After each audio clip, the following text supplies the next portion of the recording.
Hey YouTube, this is Joe of All Trades. Welcome to the channel where I have way too many projects and ideas. One of the projects I've been working on now for a while is this Raspberry Pi handheld. I have a running right now Plasma Mobile and just a basic touchscreen, lots of apps. I have all kinds of things, including Retropie, which I can load up. I don't have too many games on this version, you know, just some basic stuff. But runs things pretty smooth. It works just like a Android kind of system. It's all Raspberry Pi. Has full internet. So nothing major going on here.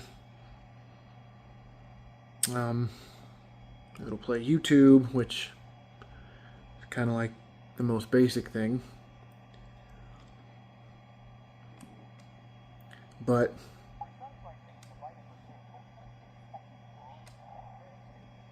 yeah, so it runs things pretty good.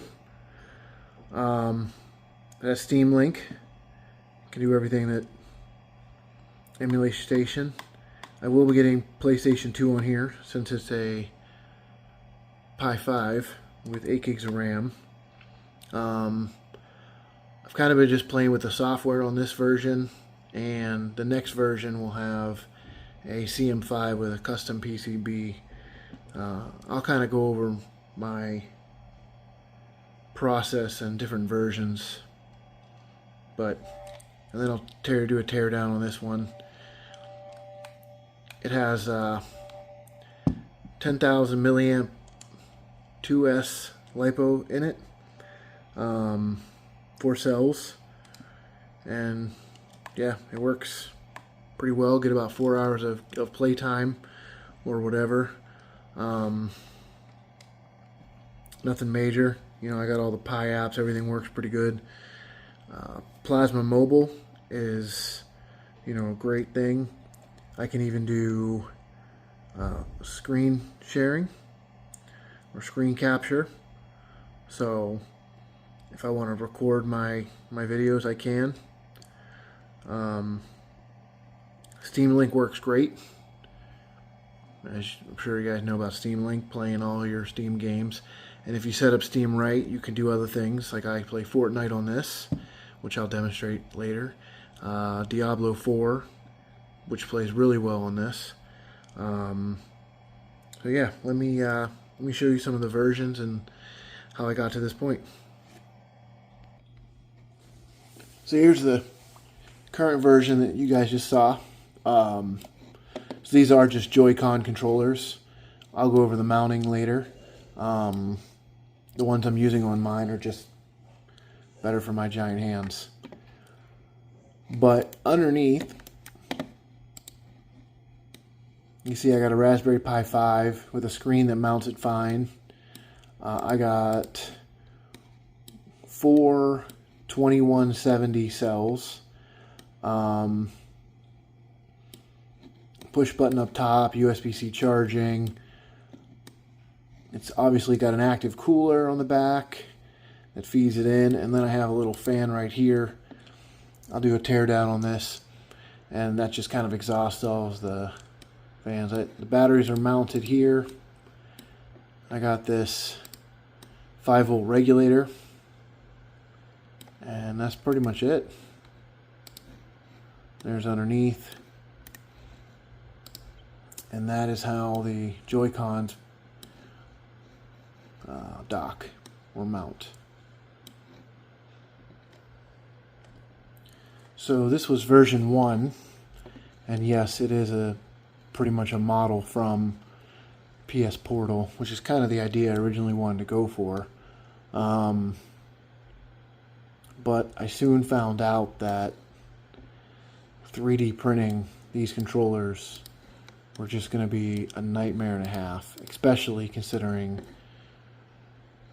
the whole back here, or the whole front is one piece, one case. Even if I cut it in two, it just wasn't printing accurate enough on either a resin or a FDM printer. So then I moved to version 2. And version 2 looks like the exact same thing, except the main body of it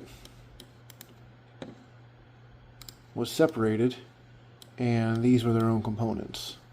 But no matter what I did, I could not get these to print well. Resin printing just warped, and it was not the case. So I actually went the route of the Joy-Cons, which I'll show you, and the modularity alone was just great. So in this next version, I had the battery packs on the outside, similar to how I had on the last version, and this was not ideal. So then I moved to version, I guess, 4. You can see on this one it went a little more streamlined, a lot nicer. Those got tucked up pretty good. I had a bunch of pass-throughs for USB and other things I was just testing. But this actually lasted me pretty good bit of time, and I played around with this model for some time. Worked pretty good, but I was always afraid the battery was going to fall out. So I soon moved to the one you guys already saw. This one. And this actually has been pretty good for a couple months that I've been using it. Took it on the plane. Yeah, had almost no problems with it. I made a little flat here. This whole back piece ended up making a pretty good kickstand. I did add some extra bits for a kickstand, but this worked really well. 4 screws hold it in, so the screen screws right to there, and then everything's mounted to the screen, other than some of the extra stuff that you can probably see. I'll go into detail and show the insides of it in a minute, but I'll show you what my next generation is going to be, because I will be using a CM5 for my final version. So this is the I'll say final version for now. It's still in the works, still working out some details. Doesn't look much different, obviously, but it's a lot thinner. If you see the last generation, the back plane is even lower than this back plane. Not by much, but yeah, so the whole thing is way smaller, and there's actually a different screen. The screen itself uses a ribbon cable HDMI with touch. So obviously it's touchscreen, but yeah.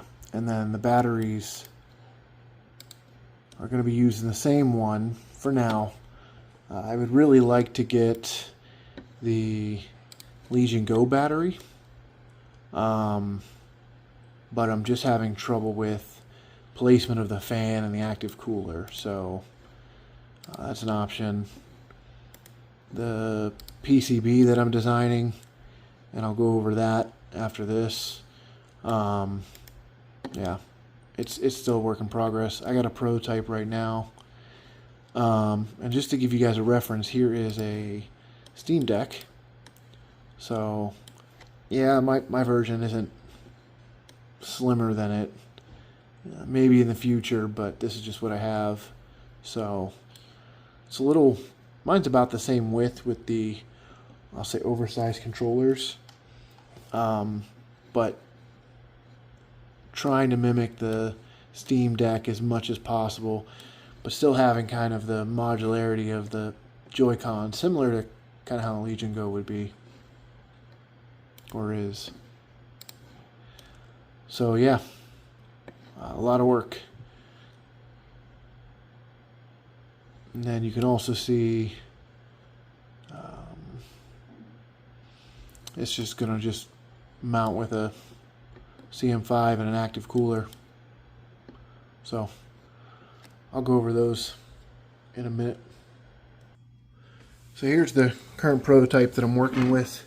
It is a clamshell design, so the back will screw to the main body, and then the sides will screw on a piece that will adapt the Joy-Cons. I'm working out details to maybe using Quick Connect. So, you know, once you mount it, you'll have all the pass-through for the charging, because my current version doesn't have Joy-Con controlling charging on board.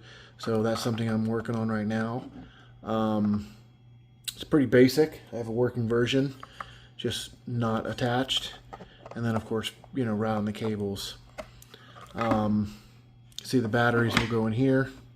Same 4 currently. And then this is the current version of the PCB. I'm waiting on some components. And this is more of I'll say a prototype PCB, because this layout will not work with almost anything. So I got an M.2 slot, obviously the compute module, and it will be able to support Pi 5. You know, there's just the 5 amps thing, so all my versions support 5 amps. So in the software itself, I have it to push 5 amps and just go at max current. I will have full headers on here if someone wants to make this for themselves or use it for different things than just, you know, computing.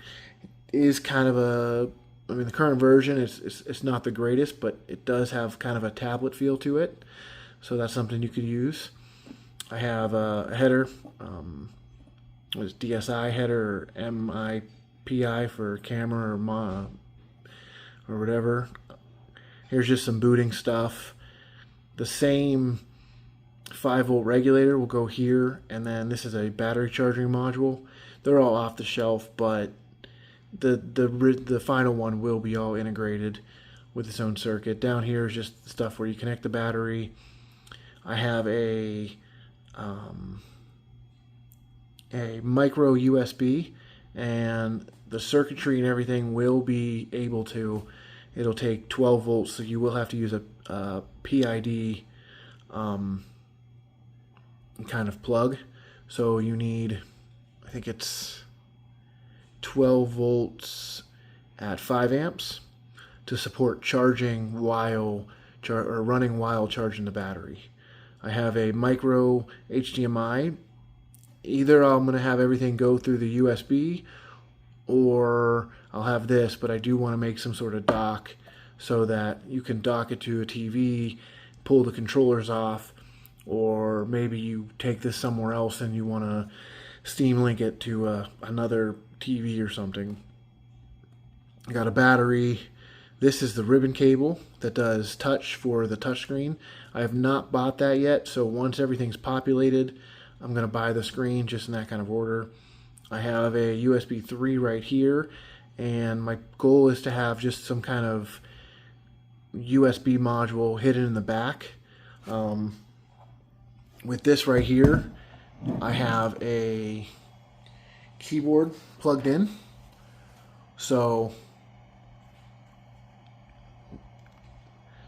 it's very useful to have an option or a keyboard. So this thing's just pretty much always plugged in.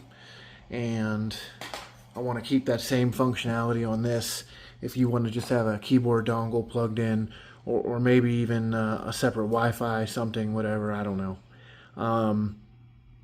I don't plan on Ethernet. I don't know what I can push through this USB-C. I did find some chips that I could do video. So route one of the DSI or DIES, whatever, displays to here. I just have to change it from, you know, MIPI to DisplayPort and then out here. So I don't know what kind of signal loss that'll generate or anything. I'm actually not even sure how this is going to perform. And then of course I have a fan header so that it can regulate its own fan speed. So yeah, there's nothing really on the back, just some test points, some mounting, and then I'll probably do another update video with everything after I get it soldered. And this was from JLB PCB. They've done a few of my projects in the past, so, you know, not sponsored by them or anything, but they've always done good work and helped me fix problems that I didn't even know I had.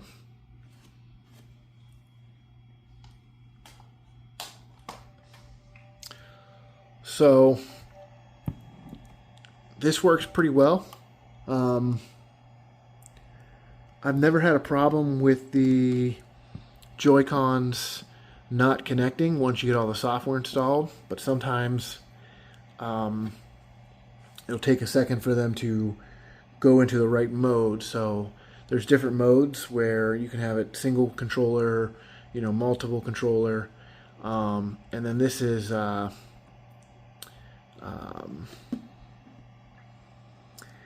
anti-micro X. I'm not too sure, but it's been a really good one to kind of load up and get working so that I can use it as a functioning, you know, item. And this works great if one of these versions I had GeForce Now, so I can stream gaming anywhere, and that worked really well.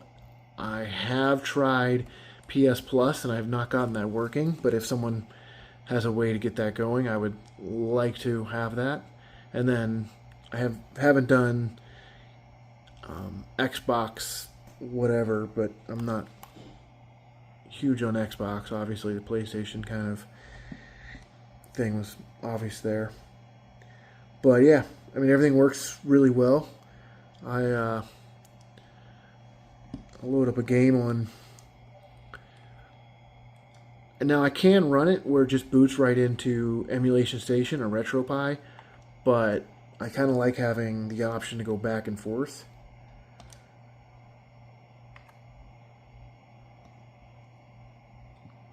So yeah, and it's nice because I can just boot in here and then, you know, go back and forth and stuff like that. So, and then I can also just switch over with the tabs. So with the keyboard or you know, whatever you want to do, you can do this, go back into here, you know, or just click on the icon again. The problem that I am having with this is, and I've seen this before on another channel, where this square button that's supposed to change just doesn't work. It just visually doesn't work, because if I swipe and I click on something, you see it already pops it up, even though it wasn't there, you know. So that's kind of nice. And this will just work as a basic, and obviously you can, you know, play it however you want. Am I a boy or a girl? Huh. We'll leave that question up for someone else. And yeah, GameCube's a little fickle with it, only because some games will work. And I know people have played it a bunch and have gotten, you know, Retropie. They it always seems to be kind of different with everyone. PlayStation 2, though, on the other version, I completely beat Grand Theft Auto Vice City. Not PSP Vice City, but full PlayStation 2 Vice City. And it'll play San Andreas. So we got the whole game there, which is nice. I have a lot more. On that version, I have about 1,000 different games. But since I've kind of been playing with the software and, you know, bricking my device, it's been kind of interesting. So I didn't really load up too many games. I'm not sure what happened there. That was a weird one. PlayStation 2 doesn't want to seem to work as well. Or PlayStation 1. Yeah, it does have onboard speaker through the HDMI on the screen itself, and it's garbage. Bluetooth headset works pretty decent. I'll play that mostly. And then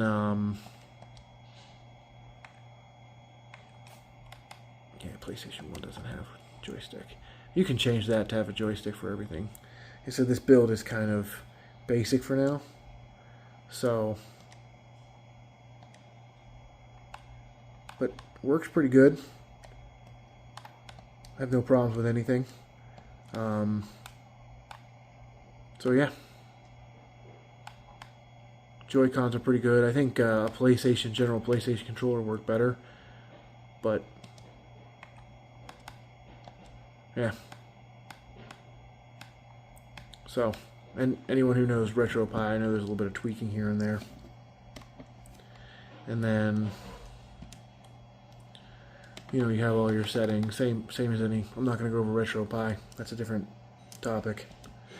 Alright, let me go ahead and open this thing up and you guys can see inside and kind of see how it runs.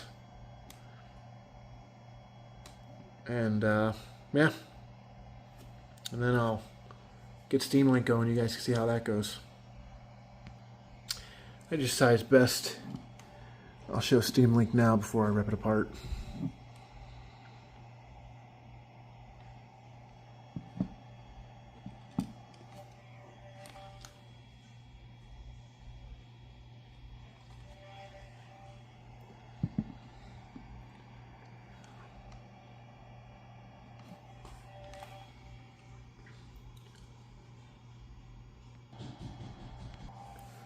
So I had to do a couple things and launch Steam Link in its own area. So this is my Steam, and you see I have Diablo and Epic Game Launcher, Discord. Division 2 doesn't really work well with Steam Link, I'll tell you that much. Here, we'll go into a basic Steam game, and you can see you can change all your aspects. You go to controller. I have no problems with this. Only thing I've ever had problems with is, of course, just the button layout and just adjusting that. Default one isn't the greatest. And being kind of far from my router, my internet is a little slow, but we'll just do a basic game.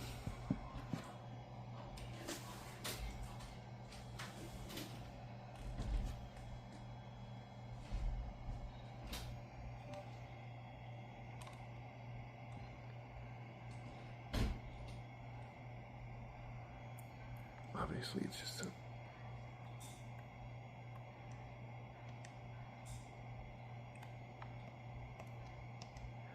Have you guys ever played Enshrouded? Epic game.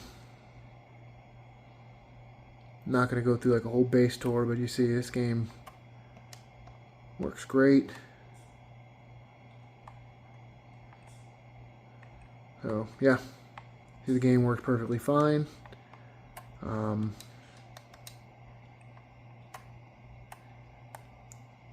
This is the starting area, so kill something, but yeah. So yeah, it works good.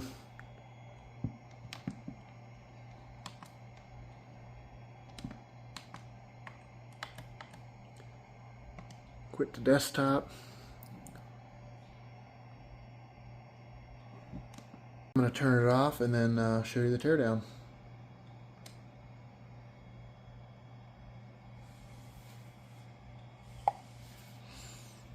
One thing I do not like with this button is it's kind of easy just to tap and touch, so it's not perfect. But like I said before, it's just these 4 screws. I'll take them off and then you'll be able to see. The other thing is these controller mounts, they aren't perfect and they will slide out, but because they're in there pretty tight, I've never had a problem with anything wiggling apart or sliding out. The button release kind of works. If you saw in the model, there is a groove on the back to allow that. There's also a little pass-through right here, so you can kind of see where you're at with the button layout. So yeah, and they're just Joy-Con knockoff that aren't small. Alright, I'm going to take the screws out. Alright, so I got all the screws out, and then the screen kind of just will fall out of there. And there are the goodies. So it just has a USB-C plugged in, nothing on the headers, and there's a fair amount of slack in the USB-C just to allow, you know, taking on and off. And you see there's just regular Raspberry Pi. I did remove this little switch right here for brightness and volume, but I can do that all in the software, so I don't need it. And I'm going to leave these because this isn't going to be a final version of anything. It is a good little screen system, but it won't be my final. And then you see in here, you got 5-volt regulator. This is just a junction box. You got one side the battery module, and there's the other. You have this USB charging module for the batteries. It only puts out about 2 amps of charging at 5 volts, or input at 5 volts, so it cannot charge it while the system is running. And that is kind of a limitation to this. That's kind of where the problem is. Here's the button. There is a port for a microphone. And if you can't tell, this board does have a microphone slot, but it's just the way everything kind of laid out in here doesn't fit well with like an extension. Not enough for me to care. Like I said, the Bluetooth headphones work, so I'm not really worried. There's a fair amount of hot glue just to kind of protect everything. Basic battery BMS. There is a little thing to hold down the batteries, and it works pretty good. And then here is a fan. It's more of an exhaust fan because everything kind of comes in through here, cools off with the active cooler on the Raspberry Pi, and then everything kind of gets pushed out here. It's not a very powerful fan, but you can tell it's blowing some heat. But that's it. Hope you guys liked the video. You know, comment down if there's any features that you think I missed or should add. And yeah, have a good day.